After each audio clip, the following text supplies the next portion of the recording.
CapCut পিসি software download করার জন্য আপনার ব্রাউজারে যান এবং ক্যাপকাট পিসি ডাউনলোড লিখে সার্চ করুন।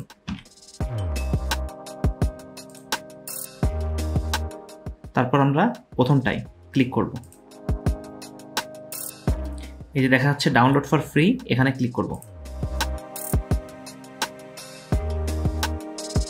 তারপর ফাইলটা আমরা যেখানে সেভ করতে চাই সেখানে সিলেক্ট করে সেভে ক্লিক করে দেব। সেভ।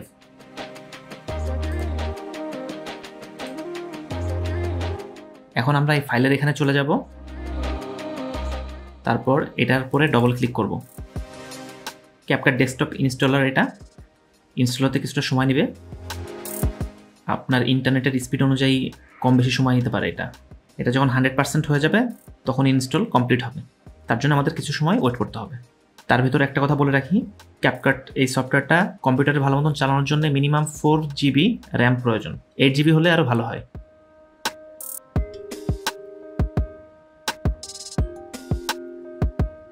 আমাদের সফটওয়্যারটি কিন্তু ডাউনলোড হয়ে গেছে।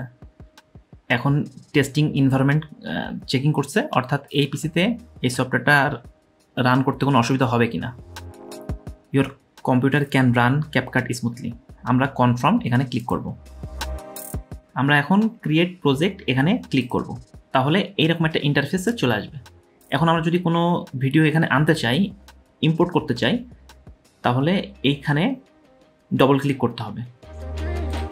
তারপর আমরা যে ভিডিওটা ইম্পোর্ট করতে চাই সেটা সিলেক্ট করে ইন্টার প্রেস করলেই চলে আসবে।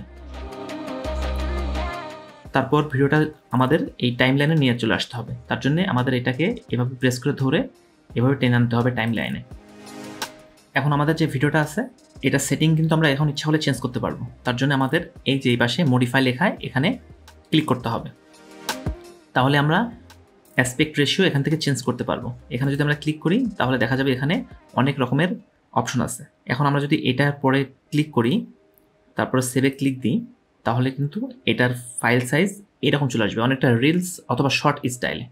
এখন আমরা যদি এই ভিডিওটাকে সিলেক্ট করি, করে যদি স্কেলটা বাড়াই দিই, তাহলে কিন্তু এটা এই ফাইলের সাথে অ্যাডজাস্ট হয়ে যাবে এইভাবে।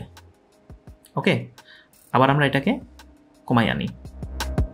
এখন যদি আমরা আবার পূর্বের অবস্থায় ফিরে যেতে চাই, তাহলে আবার মডিফাই এখানে ক্লিক করতে হবে, অ্যাসপেক্ট রেশিও এখানে আসতে হবে, অরিজিনাল এখানে ক্লিক করে আমরা সেভে ক্লিক করে দেব।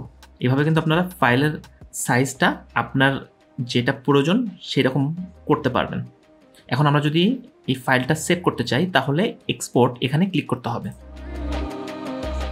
এখান থেকে কিন্তু আপনারা ইচ্ছা করলেই রেজলিউশন চেঞ্জ করতে পারবেন। এখন এটা আছে 1080p-তে, আপনারা ইচ্ছা করলে কমাতেও পারবেন, বাড়াতেও পারবেন। এখানে 2K আছে, 4K আছে, যেটা প্রয়োজন আপনারা সেটা করে যদি এক্সপোর্ট ক্লিক করেন তাহলে ফাইলটা সেভ হয়ে যাবে। ওকে, আজকের টিউটোরিয়ালটা এই পর্যন্ত ছিল।